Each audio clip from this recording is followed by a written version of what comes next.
Kalau ini tabungnya medianya di dalamnya apa coba Bu?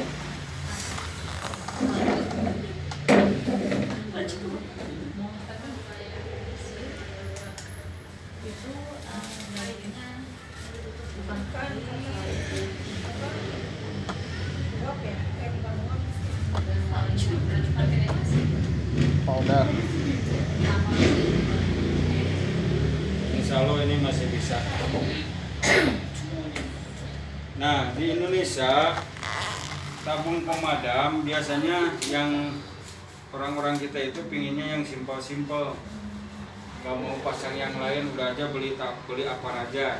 Padahal kalau apar itu kan sebetulnya alat api ringan itu banyak jenisnya, ada yang dilempar, ada yang ditaruh di atas. Misalkan ini sumber panas yang bisa meledak, jadi di sini sudah ada. Ketika ada ledakan ini langsung memadamkan sendiri.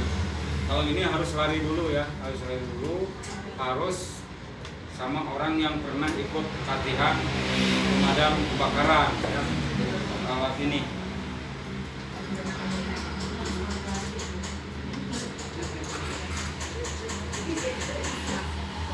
Terus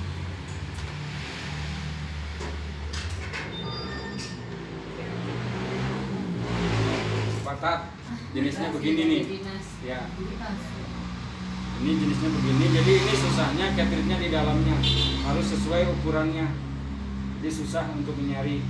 Makanya sekarang diganti ini semua tabungnya yang jenis pakai manometer. Ini pun bukannya tidak bagus, ini bagus karena ini Yamato asli. Nah, ini penggunaannya nih, kalau misalkan ini seharusnya di bawah ya 3 kilo, ini pun cukup. Jadi cara penggunaannya sebelum ini dites di bawah. Jadi misalkan nih, kan ini harus ditaruh nih 120 cm ya dari bawah. Itu ukuran yang harus wajib diterapkan. Ditempel, jangan disimpan, disembunyikan atau disimpan digantung tapi di belakang pintu, tapi harus di tempat terbuka, dapat dilihat, mudah dijangkau. Jadi ketika ada trouble, ada terjadi kebakaran, tidak susah mencarinya. Kalau di belakang pintu, pas dibuka pintunya beri gempur, beri no. Oh, alatnya di mana? Padahal itu kangen pantau. Jadi harus terlihat lah. Ini cara penyimpanannya harus strategis ya. Terus cara penggunaannya ketika terjadi kebakaran, ini kan sudah ada diperiksa nih, ada rutinnya Bu ya, bagiannya di sini sih pemeriksa ini sebulan sekali di Parios. Terus Harus ada. itu tuh ada masa kadaluarsa. Itu teh Ada, Bu, 2014 ini. habis itu 2016, sekarang udah 2019. Masih keracunan 4 tahun. Nah ini, jadi ini kan udah lama nih. Jadi ketika ada terjadi kebakaran, ini kan diambil dari gantungannya, diambil, jangan langsung dibawa ke sana ke titik api. Misalkan langsung masuk. Nah, kan kita tidak tahu ini masih aktif atau belum. Ya. Jadi harus ada tes dulu, dites dulu. Tes dulu, misalkan diambil, terus ditaruh dulu, taruh di bawah, cabut dulu pennya, cabut, dilepaskan. Lalu ada yang namanya tes pancur dulu. Jadi jangan langsung masuk ke sana, jangan langsung masuk ke bangunan, tes dulu. Ini dilepaskan dulu, arahkan tes dulu. Kalau sudah keluar, baru langsung lari. Nah, ini pun cara penekanannya, megangnya harus di ujung. Kalau di sini karena ini pertekanan besar Bu, harus di ujung. Di sini. Kalau di sini mah gini Bu. Bahasanya ulan alit. oleng. Nih. Jadi takutnya kena ke sama orang lain yang ada di sekitar kita. Nah itu setelah itu baru dibawa bagian bawahnya kalau mau. Jadi jangan sampai di sini ketika lari ini kepijit. Terus nyampe ke lokasi habis. Karena panik ya, itu satu. Yang kedua, pas melakukan pemadaman harus dilihat dulu. Ya, harus dilihat dulu di mana sumbernya, sumber apinya di mana, baru kita arahkan. Karek ningali haseup naon teu disemprotkeun ulah waka. Sabab alatna ieu hiji-hijina. Ya. Harus tepat sasaran. Kalau misalkan ada dua, jangan rebutan. Jangan rebutan, misalkan paheula yang mareumah semprot, anu hiji semprot tina sida, anu hiji. Jangan, nggak boleh.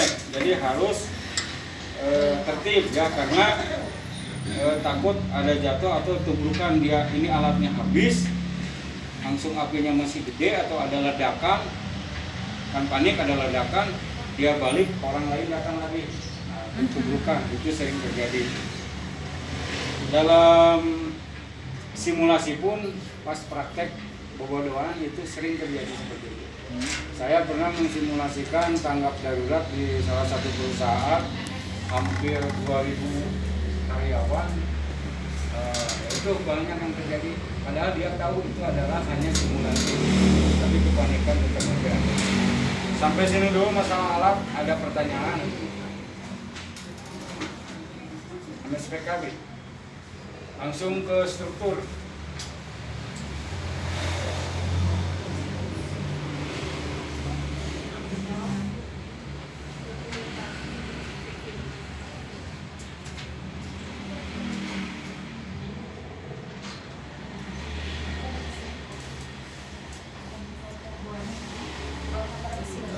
Nah, orang terjadi kebakaran, operator itulah yang memberi tahukan dengan kodenya masing-masing. Misalkan di sini, jadi jangan teriak-teriak. Ketika ada laporan kebakaran, misalkan langsung ke bridging ya, ke pengeras suara. Perhatian-perhatian telah terjadi kebakaran besar. Nah, jadi bukan begitu. Ada kodenya, silakan. Mau kode merah, mau apa, yang penting pas pengunjung dari luar itu tidak merasa panik ya. Karena kepanikan ketika misalkan itu akan berebutan lari berhamburan, sehingga seharusnya pada selamat saling menginjak intinya karena lari akhirnya pada luka-luka. Nah itu jadi ini tugas operator itu seperti itu, memberitahukan terus menghubungi SKPD yang terkait yang menyangkut ke masalah problem di sini ya. Misalkan langsung berhubungan ke kantor pemadam, Kapolsek, PLN ya. Itu operator tugasnya langsung laporan ke pimpinan, kepala ya, langsung laporan, itu operator tugasnya.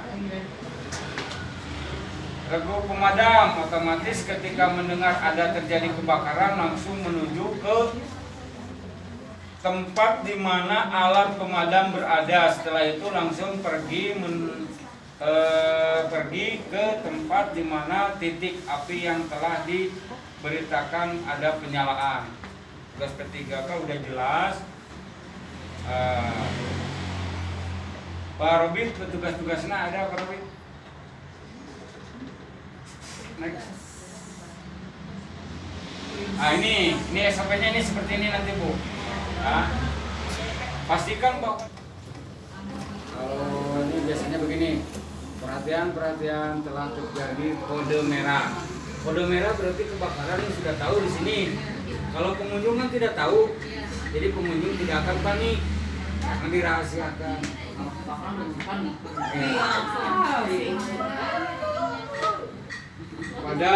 Misalkan kepada semua karyawan yang telah ditunjuk, sesuaikan dengan tupoksinya masing-masing. Ini cara operator. Langsung petugasnya itu bergerak ke pemadam. Nanti ada laporan yang kedua kalau di gempa. Perhatian kepada seluruh penghuni atau karyawan segera meninggalkan ruangan. tidak boleh kembali lagi ke ruangan tersebut, harus meninggalkan bangunan dan tidak boleh kembali lagi. Itu. Setelah itu baru ibu kepalanya itu memerintahkan segera dievakuasi. Evakuasi baru mengevakuasi, mengarahkan cepat keluar. Yang pertama di atas satu orang nih keluar diarahkan, semua pintu diarahkan. Yang di luar mengarahkan ke titik kumpul. Nanti di titik kumpul ada pengecekan, mana karyawan, mana pasien pengunjung, dipisahkan nanti. Kenapa harus dikumpulkan di titik kumpul? Nih kalau kebakaran Bu, karena diindikasikan kebakaran itu bisa faktor disengaja, sabotase ataupun kelalaian. Kalau misalkan ada sabotase, berarti orangnya ini pasti ada di titik kumpul karena tidak boleh ada yang keluar. Kalau misalkan berhamburan enak ataupun sesi pelaku misalkan sabotase itu kabur. Tuh, maksudnya supaya bisa mengidentifikasi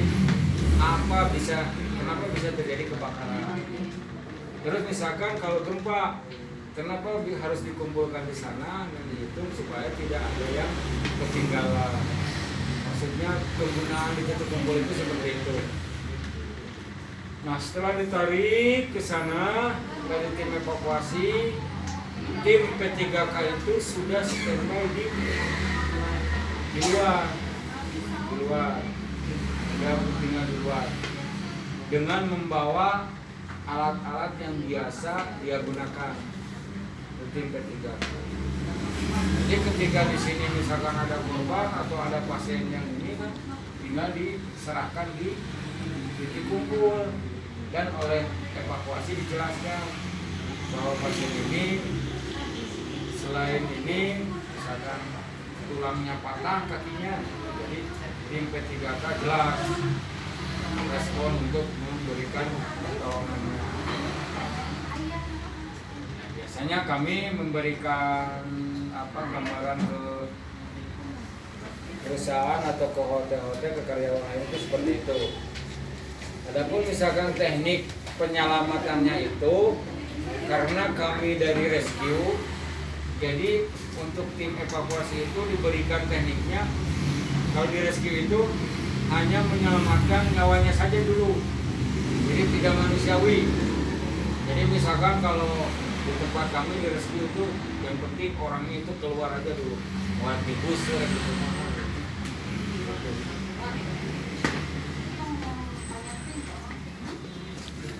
Jadi ada beberapa teknik penyelamatan